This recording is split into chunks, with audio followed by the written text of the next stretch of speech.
Hi math friends again, it's Mrs. Conlon. How are you? We are still working in the green book, not in the ebook. So if you have a green book at home, you can take a look at chapter 9. If you don't worry, I'll put everything you need on Google Classroom. I am assuming you watched my last video where we did this. We talked about square numbers and square roots, okay? And I also am going to say that as we work through, I'm going to use a calculator, but I still want to see all the steps that I show you. So every time I do Pythagorean theorem with the kids, most kids tell me that they've already learned it or they know what it is. I need to cover some basics and just make sure we all know what we're talking about. Okay, so first of all, in my last video, I suggested you Google the man called Pythagoras, when he lived, what he did, and what he discovered, and why it was such a big deal. Kids usually know his formula, a squared plus b squared equals c squared. So the first thing I'll say is the Pythagorean theorem only works when you have a right triangle, okay? This little box shows that this is a right angle. Wherever the right angle is, that's a leg and that's a leg. And then what's opposite the right angle is called the hypotenuse. So that's the hypotenuse. Okay, so the legs are always A and B. It doesn't matter which leg is A and which leg is B. And the hypotenuse is always C. So I'm going to call this A, this B, and this C, okay? So if I'm using the formula, and actually I'm gonna write it up here. If I'm using the formula a squared plus b squared equals c squared, I'm going to say a is 4, remember, plug in with parentheses. B squared is 3, plug in with parentheses.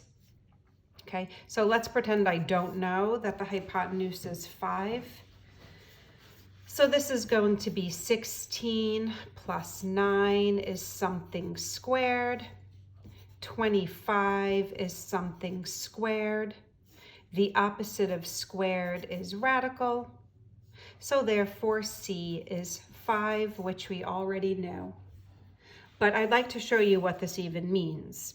Okay, this means if I take B is 3, yeah, that's why I wanted this spot. Let's recreate this triangle, and I'm gonna make this leg 3.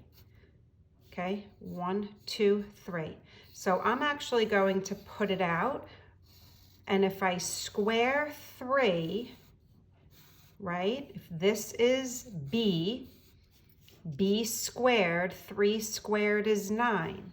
If A was 4, we're going to pretend just like we do at school that these are perfectly perfect. There we go. So I literally just squared. I made A was 4. I made A into a square. I made B into a square. All together, I have 16 plus 9. I have 25 little squares. Now, if I take this, okay, and make this into a perfect square, I have 25 little squares.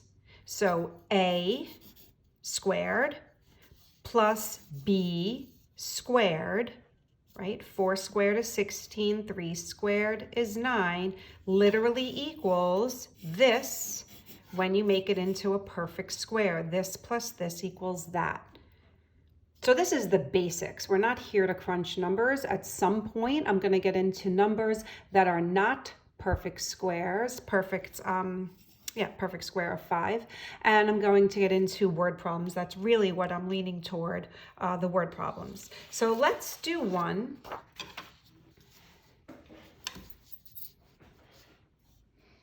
Okay, I'm telling you to use the Pythagorean theorem. Pythagorean is capitalized because it's literally somebody's name and it's his theorem. And you're going to find the unknown length Here, the unknown length is the hypotenuse of C. So we start with the formula. If I make this A and this B, it doesn't matter. 15 squared plus 20 squared is C squared.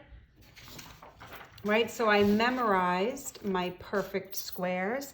15 squared is 225. 20 squared is 400, but I do have my calculator if I need, right? So 225 and 400 is going to be 625. So something squared, the opposite of squaring is radicaling. So I could find radical 625, and that's 25. I actually had memorized that also. I've just been doing squares for so long. So my hypotenuse is 25, and let's not forget it's 25 inches. Okay, that's pretty basic, right? If I were to ever give you a test on this, that would be pretty easy. Okay, so now in this one, I left out one of the legs.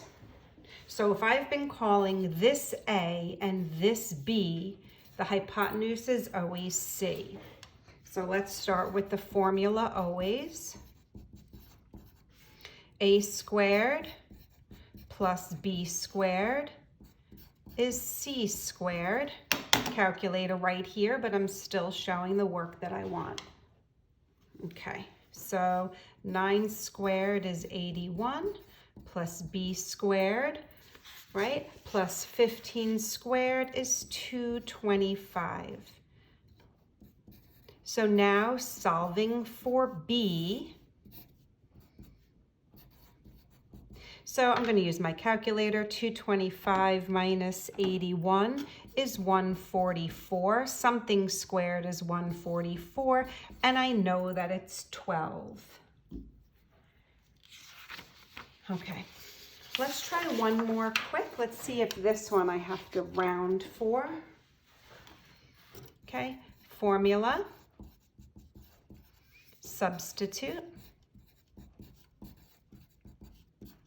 Oh, I don't remember what 16 squared is. It's been a long time off since I've done this. 16 times 16 is 256. I needed that on my calculator, so I don't have to do the subtraction. B squared is 256 minus 64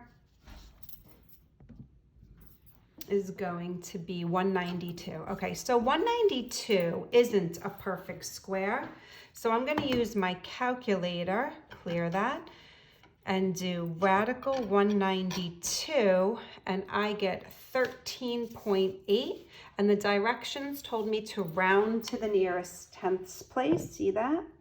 Radical 192 is 13.8. So rounded to the nearest tenths place is going to be 13.9.